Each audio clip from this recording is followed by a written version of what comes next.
ny mofinaina isan'andro atolotry ny mpitandrina rakotina valina maoly. Valonaraba tsika rehetra rehefa natratra ity fety-pirenena ity izay fety soratsika an'Andriamanitra ary arabana ny malagasy tsy vaky volo noho ny nahazahoan'ny malagasy ny fahaleovan-tena 80 taona ny fahaleovan-tena-pirenena. Ary dia ny mofinainantsika anio dia iza tandrify indrindra ho amin'izany fahaleovan-tena-pirenena izany dia ny efesianina toko 2 ny 1:20 ka hatramin'ny 1:20. Efesianina toko 2 1:20 ka hatramin'ny 1:20. Fakitsika amin'ny anaran'i Jesosy andry havako. Koa tsarovy fa fahiny ianareo izay jentilisa araka ny nofo ka nolazain'ny voaforan-tanana teo amin'ny nofo hoe tsy voafora. Iny tsarovy fa tamin'izany andro izany dia tsy nanana ny Kristy ianareo fa oloko azy tamin'ny fanjakan'Israely ary vahiny tamin'ireo faneken'ny teny fikasana dia tsy nanana fanantenana sady tsy nanan'Andriamanitra teo amin'izao tontolo izao. Fa ankehitriny kosa ao amin'ny Kristy Jesosy ianareo izay lavitra fahiny dia efa nampanan-keken'ny rany Kristy. Fa izy no fihavanantsika izay nairaintsika rotota ka nandrafitra hevitry ny fisarahana. Fa tao amin'ny nofony no nandravany ny fandrafiana dia ny lalàna nisy didy natao ho tandremana mba hanakambanany antsika rotota ao amin'ny tenany olom-baovao iray ka hanaovany fihavanana. Ary ampiavana antsika rotota ho tena iray amin'Andriamanitra no ny azo fijaliana izay namonoany ny fandrafiana. Ary tonga izy ka nitory-teny somafaly milaza fihavanana taminareo izay lavitra ary fihavanana tamin'izay akaiky koa. Fa izy roa no ananantsika rotota fanantonana amin'ny fanahy iray ihany ho any amin'ny ray. Koa dia tsy mba vahiny sy mpivahiny intsony ianareo fa tompotany mpiray fanjakana amin'ny olona masina sady ankoronan'Andriamanitra natsangana teo ambony ny fanantenan'ny apôstôly sy ny mpaminany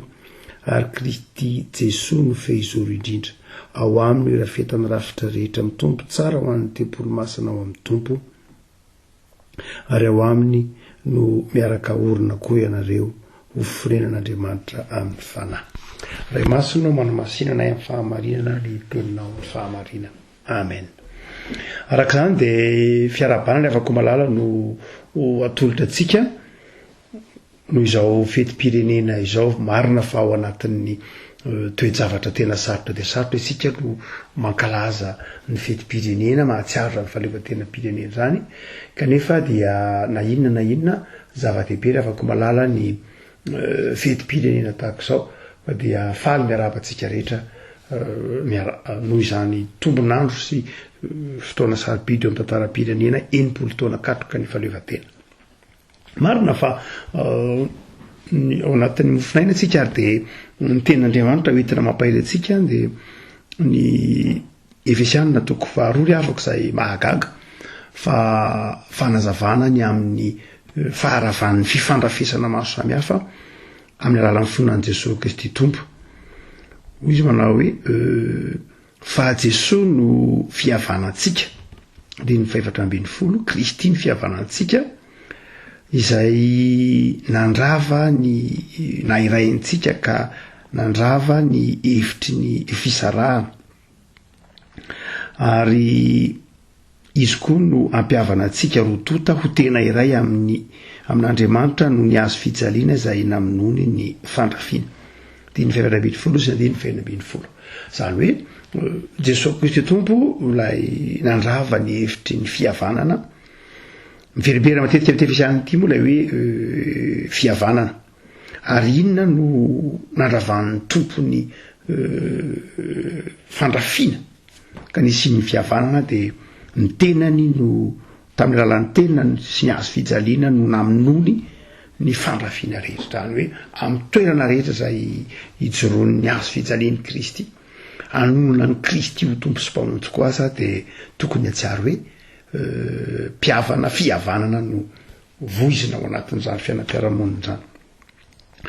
Raha manao tsy azo sira afaka malala marina fa mofinaina antsika fa ngamba heverina hoe tsara ihany ny hanaovana tsiaro fohy ara-tantara fanandrify indrindra amin'izao ataontsika hoe mofinaina izao ny toejavatra zay nahatoy zao ny fahaleovatenam-pirenenantsika nahazotsika zany. Zanatanytsika nomboka tamin'ny taona 1970 zanatany frantsay nanomboka ny 9 aogositra 1970 ary de very ny fiandrianam-pirenena tao anatin' zany vanim-potoana fanjanahantany zany de betsaka reo hetsika maro samihafa namoa fo ny fitiavan-tanin-drazana nanomboka aty amin'ny hetsika nataon'ny VVS zany nitareny ireo zay mpianatra mpitsabo mpianatra dokotera sy ny mpianatra atao Lemire de Villers vokatry ny fitarihan'ny pasteur Villejone de teraka ny VVS zay nanomboka nahatsiaro ny hoe zava-dehibe ny maizy azy ny firenena anankiray ary zava-dehibe ny ataontsika hoe ao anatin'ny mahafirenena ny firenena ny ananany ny tantarany ny fiainany ny teniny sy ny sisa rehetra ny ampopony zay nanomboka tamin'ny ny tantarandry pasteur Villejone mbandry mpampianatra razona mpampianatra momba ny tantarany japonais sy ny japanais izay ilazana hoe ny japon sy ny japonais zany izay ilazana hoe Madagasikara de manana zay maizy azy ara-tantara ny toetra ny fombany ka tokony fototra tsy mivantana moa nanjavanana an'izay fa ny vivato sakelika de isan'ny namoa satria ny avara-pianarana tam'zavatra zany de dokotera mpi manao mpitsabo de toy ny voizina moramora tao anatin'izy ireo ny fitiavan-tanin-drazana tao anatin'ireny moa nisy an'ireo ataontsika hoe Ravana Manatoanina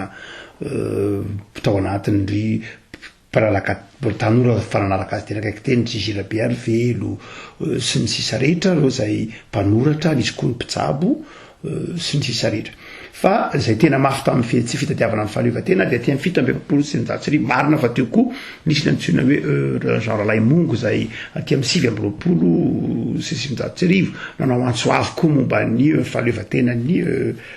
firenena fa endrika manokana tsy tahaka zao hitantsika azy zao moa zany fa ny hoe fitoviny malagasy amin'ny ataontsika hoe ny zonony malagasy ny voizindra Laimongo lay mahaolona zany ny voiziny olo tsy le tena mbola le hoe fiandrianam-pirenena fa le mahaolona zay mba tsy hoe ho ambanina na ho verizo eo anivon'ny taniny dia nipotra kosa ny fito amby efapolo sy 1900 rehefa resy moa ny frantsay nomboka ny 7 sy 1900 izay hitatsika fa resin'ny allemand resin'ny nazi dia zay menatra mihitsy enatra ho an'ny Frantsa teo anatrehan'ny zanataniny io fahareseny io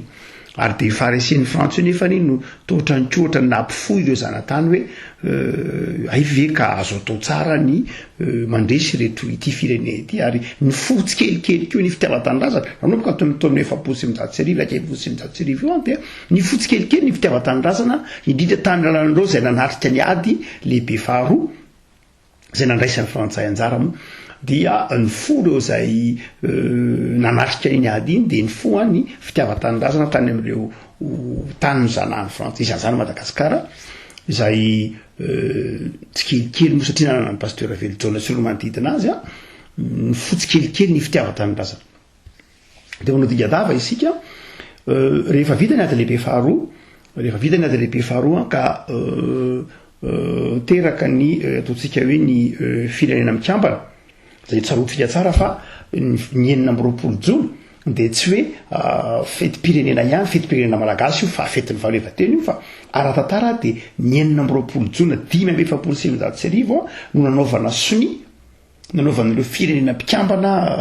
9 amby efapolo zay raha tsy diso 9 amby efapolo ny satan'ny firenena mikambana zany hoe io ty daty 9 amby roapolo jona ty zany de manatantara amintsika malagasy ny 9 sy 1900 fa ny 5 sy 1900 zay tokony atolotsika fa daty zay nanaovan'ny zao tontolo zao marina fa firenena mpanorona moa zany reo natanjaka no nanorona ny nanao soni voalohany ny fanany satan'ny firenena mikambana io 9 amby roapolo jona io zany hoe manatantara koa io am'izao tontolo zao tena tandrify indrindra amin'ity mofinaina ty hoe io 9 amby roapolo jona 5 amby efapolo sy 1900 dia nanaovana soniny ataontsika hoe ny fihavanana fa avy tany fihavanana sy ny fanajana ny ataontsika hoe ny mahaolona sy fanajana ny satam-pirenena mihitsy zay firenena manao soniana io dia manaiky anaja ny mahaolona sy ny satam-pirenena zay misy mba tsy hisy roa mba akanesan'izao tontolo zao any amin'ny hizoran'izao tontolo zao any amin'ny fandripalemina sy tsy fisiany ady manatara zany da tena am'roapolo jona zao tsika ihany no zany dia rehefa nanao soniana io ataontsika hoe satany firenena mikambana io ny frantsay any de nizotra miandalana tamin'ny ataontsika hoe efa ao an-tsainy avy hatrany ny fizorana amin'ny ataontsika hoe fanajana ny tany zanahana tsy nitovontsony talohan'ny ady lehibe faloha zany okazava fa ny ady lehibe faloha zany dia nanova ny sainy ny tany zanahana dia maika koa fa ny fahaterahan'ny firenena mikambana de vao maika koa izy sonina ataony reo firenena natanjaka sy re firenena efa nanana ny fahaleovatenany zany dia nanomboka nampifony sain'ny tany zanahana na ty Afrika indrindra resahantsika io de Frantsa zany nanomboka io tamin'ny taona enina amby roapolo jona dimy efapolo sy efatsy arivo io izay nanomboka nanakery moa ny oktobra dimy efapolo sy efatsy arivo ny firenena mikambana tsara mahatsiaro zany ho an'ny mpianatra mahatsiaro zany ho an'ny mpianatra ny voalohany birao an'ny firenena mikambana tsy tany États-Unis koa fa tany Angleterre dia nanomboka ny fandehan'ny fiainan'ny firenena mikambana Frantsa koa zany nanao soni de tsy maintsy ho ny tsara velatsiana tsy mivantana azy sanatry ny resaka nandefa tsy kelikely ho amin'ilay ataontsika hoe fizorana ho amin'ny fahaleovatena na de mbola tsy zay ara ny tena endriny ahitantsika azy dia nanomboka tamin'ny vanim-potoana io dia mazava ho azy fa ny enina amby efapolo sy efatsy arivo niteraka ny MDRM ho an'ny Madagasikara manokana de ny volana febroary satria na nisy sonian'ilay satany firenena mikambana frantsay dia naneo izy zany ampahabe maso tamin'izao tontolo zao fa manaja ny finy ny zavatra ny soniaviny izy dia ny febroary enina amby efapolo sy efatsy arivo no teraka ny ataontsika hoe MDRM zay fatatsika dia MDRM de tsy tera Madagasikara koa niteraka fa tany Frantsa ny febroary enina amby efapolo sy efatsy arivo no teraka ny MDRM raha tsy diso ny fitady dimy pasteur dia enina amby efapolo fa niteraka tany Frantsa izy zay naory ny Albert Rakoto Ratsimamanga ary dia fa ny volana jona kosa volana vitsivitsy tateorinio kosa vao teraka ny vonitsangana taty Madagasikara zay sampany tany frantsay mazava azy vonijoro zany ny birao any MDRM teto Madagasikara enina amby efapolo sy efatsy arivo volana jona io nitarindry Andry Amseza sy ny namany dia io no nanomboka ny rehefa teraka ny MDRM zany de zay atoko politika tena ara-dalàna mihitsy atoko politika ara-dalàna ny MDRM fa tsy hoe atoko miafina akory ny jiny sy ny Panama zay atoko miafina tao anatin'ny MDRM no miafina fa ny MDRM de tena atoko ara-dalàna misy karatra misy mpikambana mato ratsakemboka sy ny zay rehetra nanomboka ny jona enina amby efapolo sy efatsy arivo fa lay atoko politika io zay mazava ho azy nisy andry Ravangadrena Valina zany sy namany rehetra nanorona an'io MDRM io dia arakavateo Andry Amseza nisy maromaro izy dia zareo zany mivina ny teny hoe ny fizorana ho amin'ny fahaleovatena pirenena ny fizorana ho amin'ny fahaleovatena pirenena araky ny satan'ny firenena mikambana zay efa nisoniaviny frantsay de tsoresahantsika moa ny fito amby efapolo sy efatsy arivo ny sivy amby roapolo marsa zay ao mila fanazavana tarabetsaka fa nitranga tany Frantsa kosa aty amin'ny taona valo amby dimampolo moa isika nisorana be tany ny repoblika faefatra tany Frantsa nisorana be mihitsy momba ny raharaha ny Algérie dia nisorana be mihitsy satria saika niteraka ady trano korotana atao anatin'ny fanjakana frantsay satria ny Algérie anatin'ny frantsay fa nisy ireo ataontsika hoe pied noir izay frantsay ihany izy fa frantsay izay nonona tany Algérie tany fotoanandrony dia nisorana be mihitsy tao amin'ny fiainan'ny firenena ny zanahany Frantsa io zany Algérie zay nahatonga ny fianjeran'ny repoblika faefatra tany Frantsa taraboka mihitsy moa ny repoblika faefatra tany Frantsa ary dia voatery mihitsy nanao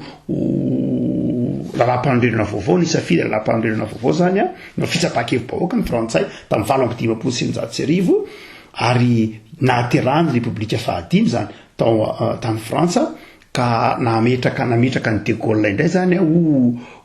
filoham-pirenena. De Gaulle rehefa général de Gaulle zany rehefa lano niaraka tamin'ny niaraka tamin'ny république fahadimy tany France, de nanana fomba fijery vaovao, nanana vina vaovao. Ary tao anatin'io vinany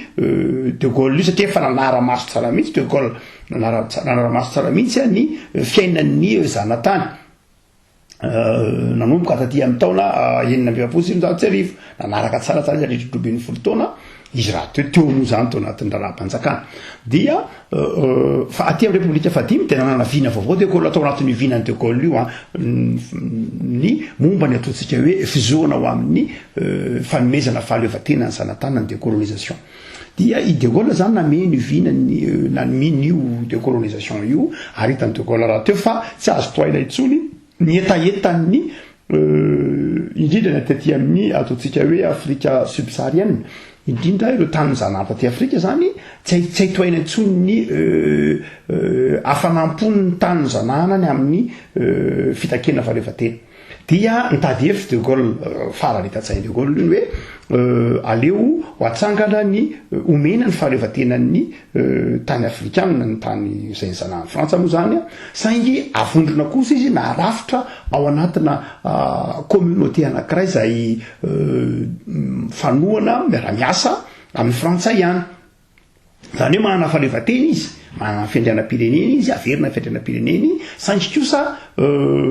tazomina ihany lay ataontsika hoe fifandraisana lay fiaraha-miasa amin'ny ireo tany zanahana ireo. Zay le ntsona hoe décolonisation. Tsy de mora loatra ity lalana safidiany de Gaulle ity raha ohatra ka mipetraka amin'ny toeran'ny frantsay isika, fa kanefa kosa azo lazaina hoe dingana lehibe. Na de nandresen'ny de Gaulle nandresen'ny de Gaulle lahatra ireo zay ny frantsay tamin'izany fotoana zany tsy de mora loatra. Dia de Gaulle zany nanomboka nivoy ny ataontsika hoe ny décolonisation, nanomboka tany Brazzaville io, de nitety firenena maro izy, tonga teto Madagasikara izy, nametraka fanontaniana, de fantatsika fa ntaona 1970 de nampanao référendum, nampanao fitsapan-kevi-bahoaka de Gaulle tamin'ireo tany maso samihafa zany zanahany hoe hiaraka sa tsy hiaraka amin'ny France zany hoe omena ny fahaleovan-tena, omena ny fiandrianam-pirenena, fiandrianam-pirenena, fa zao kosa hiaraka sa tsy hiaraka amin'ny France. De rehefa natao ny ataontsika hoe ny fitsapan-kevi-bahoaka izay fantatsika tsara fa de Gaulle na de Gaulle miaramila soldat hotsika, mahafantatra tsara ny ataontsika hoe mahafantatra ny atao hoe stratégie isan-karazany hainy de Gaulle atao zany rehetra. Dia ny tao an-tsainy de Gaulle de ny hoe tsy amotsotra velively mihitsy izy akory ny fiara-miasa amin'ireo tany zay raha teo ny tokony meny. Ireo zay tsy tao an-tsainy de Gaulle mihitsy ny hoe anome fahaleovan-tena ka dia votsotra daholo ireo tany zay nozanahan'ny Frantsa, tsy zay. Fa mozy manao hoe mbola tapitra ny marina fa nisy ny fanjanahan-tany eketsika fa mafy be ny zavatra nataonay tany aminareo fa zao kosa dia nisy zavatra betsaka nampifoanareo zahay, mety nisy herisetra mihitsy zahatra maro samihafa, zay ny kabarin'ny de Gaulle, fa zao kosa dia nampifo ny tany zanahany isika hoe izy mantsy ny frantsay, ny frantsay zany dia nampifo ary izay fifoazany mihitsy ny azo lazaina azy éveillé, izay fifoazan'ny tany zanahany zay hoy izy dia tokony ho tohizatsika, saingy tohizatsika amin'ny endrika manokana indray mantsy ny vahoaka frantsay. Zay endrika manokana zay efany de natolony io manao hoe mena fahaleovan-tena-pirenena izy, saingy miaraka amintsika ao anatin'ilay fiombonam-be miara-miasa na miara mifanerasera fa matotra amin'ny fanjakana frantsay ihany. Dia mazava ho azy ny teto Madagasikara ny iverenantsika lay tolona tamin'ny fahaleovan-tena ny fitravy sivinjato sy arivo zany de fantatsika fa tsy naomby tsy azo ny fahaleovan-tena, de tonga de Gaulle folo taona teoriana ty amin'ny taona 1970 sy arivo nampanao fitsapan-kevi-bahoaka izy, nampanao fitsapan-kevi-bahoaka izy teto Madagasikara, tsy tany amin'ny tany nizanahana maro ty Afrika mainty zany. Dia inona no nitranga ny firenena rehetra zany samy nanaiky daholo, samy nanaiky daholo ny hoe eny omeo anay fahaleovan-tena fa anaiky kosa zay hiaraka aminareo, akoatra ny Guinée. Guinéany zay nitarin'lay filona ntsony hoe Sékou-Touré no nanao hoe an'izay dia tsofrany fa zay hiala tanteraka na ty amin'ny valopolo sy ny zany zay dia tsy araka amin'ny frantsay tsony lany nitsy tany Guinée dia nanomboka teo zany izy natezitra ny de Gaulle natezitra mafy ny de Gaulle mihitsy hoe dia eny ara dia miala zany nareo de kanjo mo Guinée vokatry ny toezahatra maro samihafa zany Guinée de nirona tany amin'ny satria tan'izany efa teraka nataontsika hoe ady mangatsika teo amin'ny tandrefana sy ny tady sy nanana de niaraka tamin'ny firaisana sovietika ny fireneny Guinée zany fa tany hafa kosa tao anatin'izany Madagasikara dia lany ny eny tsara ny manamarika ho antsika kristianina fa taona 25 sy midaty arivo zany tsika kristianina resahiko 25 sy midaty arivo dia nisy maro pasteur Andriamanjato Richard sy ny AKFM zany izay tsika tobotately moa zany manonona ny pasteur Andriamanjato Richard miala tsy mindrindra amina tsika tobotately satria izy zany no nitarika nampanao ny tsiry zareo ny AKFM sy ny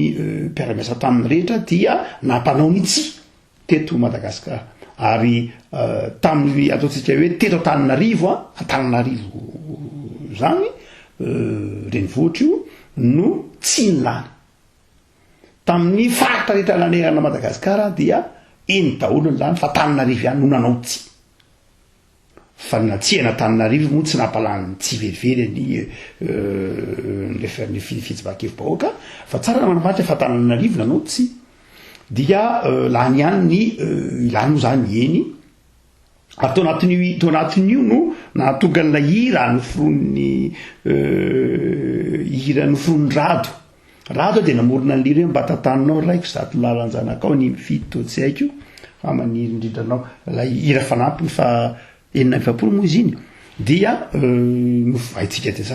tsara iny hira iny tao anatin'io référendum io na fitsapakevy-bahoaka io namorona ny rado ny hira io hoe mo diso ny isafidy raha mandroso ka makao saty lalan'ny nofinity tsotsalefasotrao zany hoe fantatsika tsara fa tsy mora tamin'izany fotoan'izany mitsafidy hoe ely sa tsy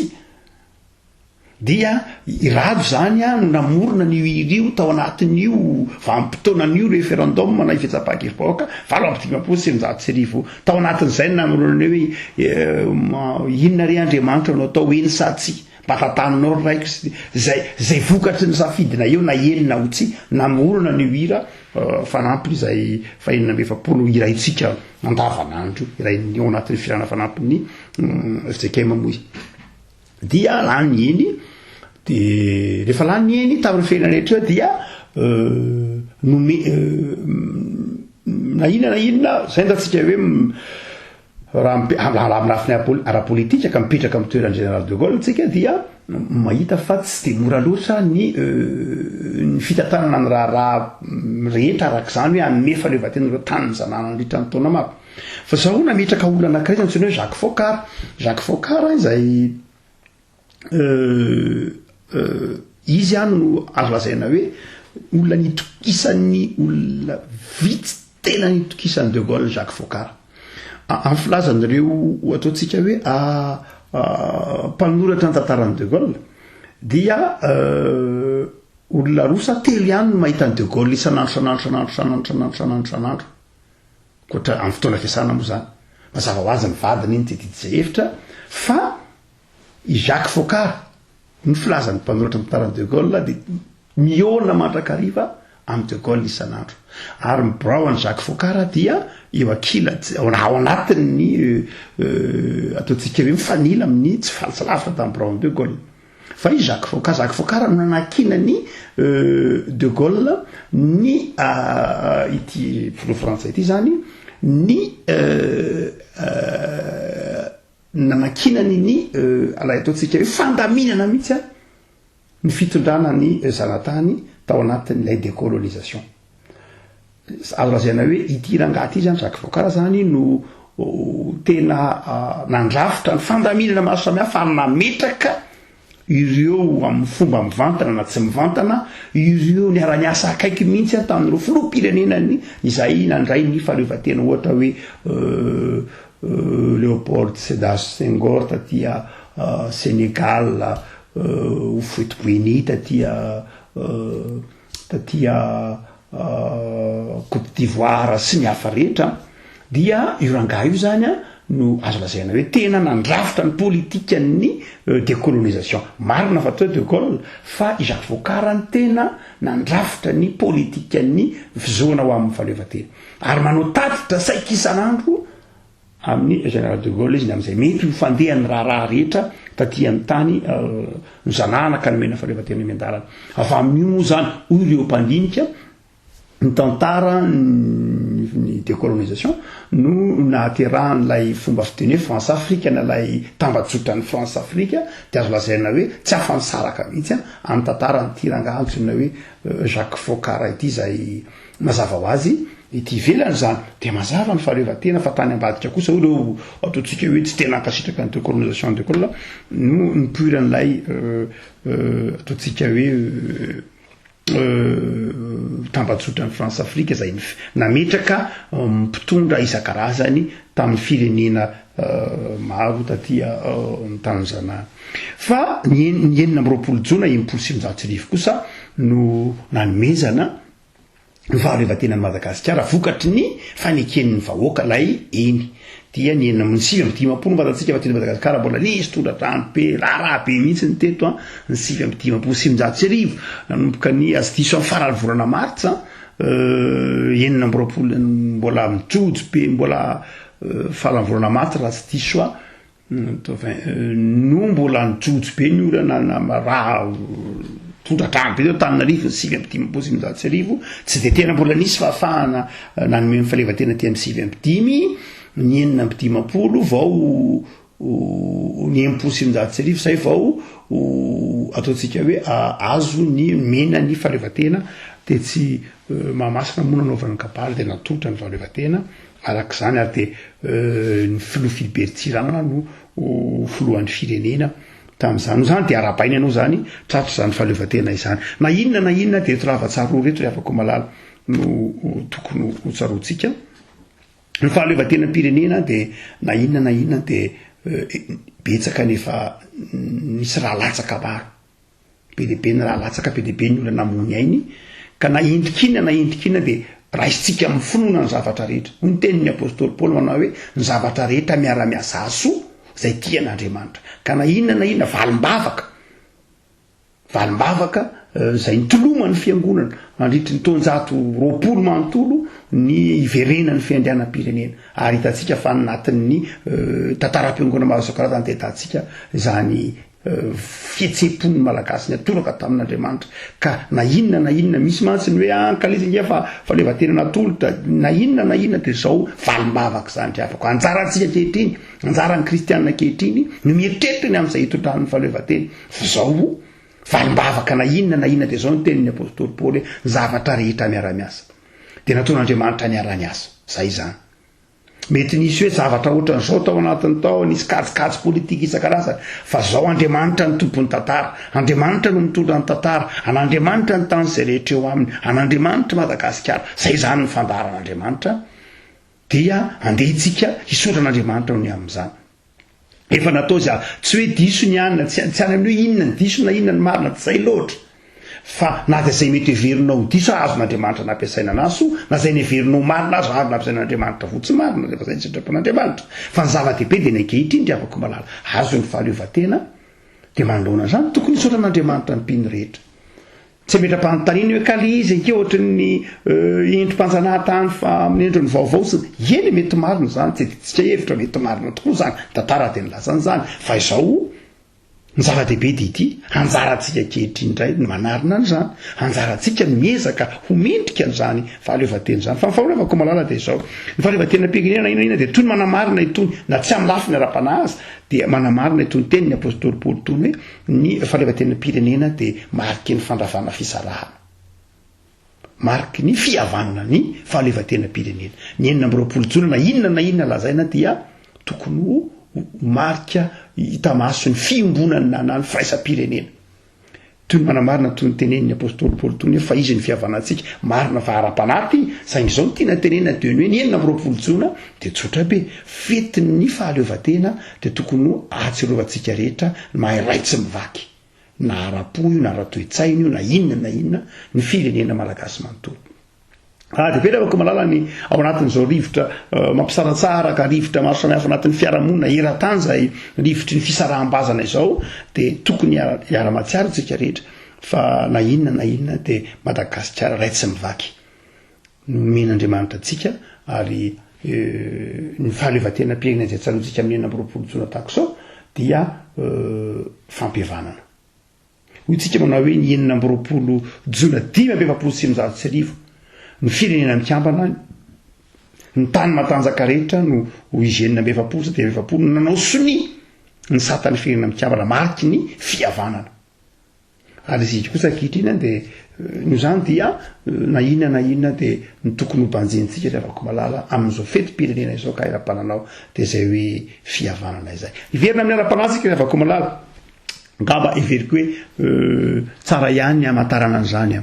satria ilaina ihany afataratsika ny tantaratsika amapino atsika de afaka apino zay mahatsiaro tompona ndraiky teo anivon'ny fiarahamonina mafantatra ny tantaram-pireneny mafantatra ny tantara ny antony ny ankalazany inona mahatonga anao mifaliny amin'ny fetim-pirenena ny antony ny anaovanao zavatra fa tsy hoe mandeha pahazarana fotsiny ihany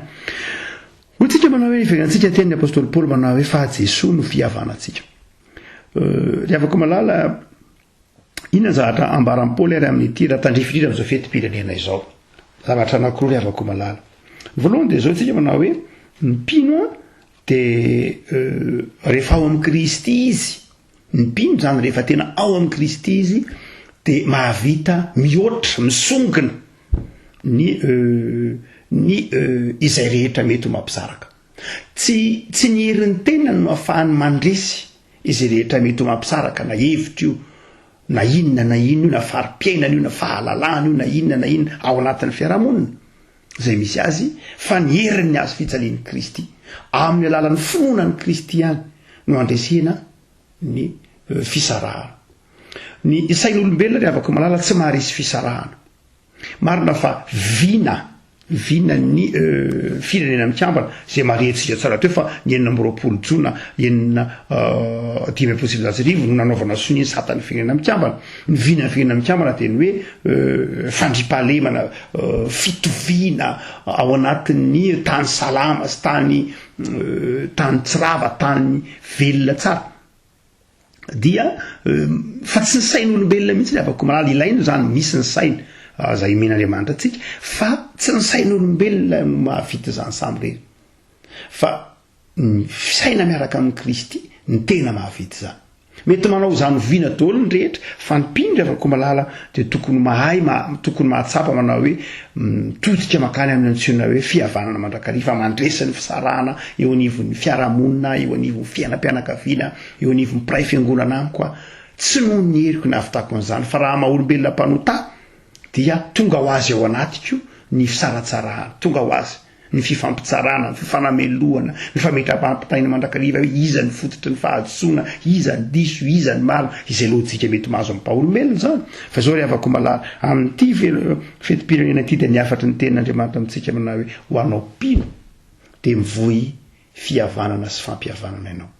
satria ianao manana any Jesoa ny dikany teny hoe mitory ny filazantsara de mitory ny fampihavanana vita ny Jesoa tamin'ny azy fijaliana teo amin'Andriamanitra sy itsika olombelona ary teo amintsika olombelona samy olombelona sy itsika olombelona sy ny zava-boary ny dikany hoe hazo fijalian'i Kristy dia fampihavanana fa ny faharoa sady farany rehefa malala ny teny tsotra masiny ity koa de mampianatra atsika ny amin'ny hoe ny fampihavanana de tsy hoe fiezahan'olombelona ihany fa zao koa rehefa malala amin'ny toerana rehetra izay itorinan'ny Kristy tsatohany azo fijalian'i Kristy dia tonga ho azy ny fampihavanana ary amin'izay fotoan'izay midika ny teny hoe tsy misy vahiny sy mpivahiny tsony anao fa tompon-tany de midika manao hoe tsy misy fifaniliana tsy misy fifandroahana fa mahatsiaro ho raitam-po amin'ny toerana rehetra zay itorinan'ny filazantsara ny mpitory ny filazantsara zany rehefa koralany amin'ny fiangonana de tsy mpitory fisarahana fa mpitory fiombonana sy fampiombonana satana no mpampisaraka famivavahana kristianina i jesosy kristy tompontsika kosa mitory fampimbonana no zany de mitaonantsika trandriavako malala ifamela ifandray ifandefitra ifanitsy ifampitaiza ifananatra ifanondrotra zany malagasy tokony miarika ny fahaleovatena ny enimpolo taona ho avy rehavako malala ny kristianina miarika ny fahaleovatena ny firenena de kristianina mahay mifandefitra mahay mifanondrotra ary mahay mifanampy mba atonga ny rehetra tsy isy vahiny na mpivahiny eto amin'ity tany men'Andriamanitra tsika ity de Madagasikara zany fa tsy ary hoe samy miarabelona sambatra ao anatin'ny fanomponan'i Jesosy Kristy tompo isika eto amin'ity nosy malalatsika ity ivavakasika tompo misoranao zahay noho ny fitiavanao anay fa mankalaza ny fetim-pirenena izay de mankalaza anao zahay noho zany fetim-pirenena izany tompo satria mahatsiaro ny fitiavanao ka nomenao tanindrazana nomenao fiandrianana ny firenenay tompo de mivavaka zay ho an'izany firenena izany izay mandalo fahasairana miseho amin'ny endrika maro samihafa na ny fihavanana samy mpiray tanindrazana na ny fihavanana mpiray tanindrazana amin'ny tany zay rehetra eo aminy zay nomenao anay ny zavaboary na ny fifandraisanay amin'ny firenena manodidina anay de samy angatahanay fihavanana milamina fahatonina ianao lay tena fihavanana satria ianao no nandrava izany tamin'ny alalan'ny mahazo fijalianao Jesosy de aoka anjaka eto amin'ny nosinay ny fitiavanao ny fifankatiavana ary amin'izao fetim-pirenena zao de mangataka famelan-keloka zay tompo zay fiangonana mangataka famelan-keloka ny am'izay rehetra mety ho mampalahelo anao ataon'ny mpiray tanindrazana na ataon'ny malagasy am'ireo fo zahay ary avelao eloka amin'izao fetim-pirenena izao foka kosa tsy ary fifaliana tsy ary fanasitranana ianao no nanome anay zao nosy malala ivahininay eto amin'ity tany ity zao de okanjaka eto Jesosy ny fitiavanao de mampahirizan'ny kristianina tsirairay avy mampahirizan'ny fiangonana ary vangiony malagasy tsy vaky volo hoendry ary manampy anay mba ho afaka amin'ny fanotrano zahay me fahazavantsaina me fahasotoana me fahaiza mitantana me fahendrena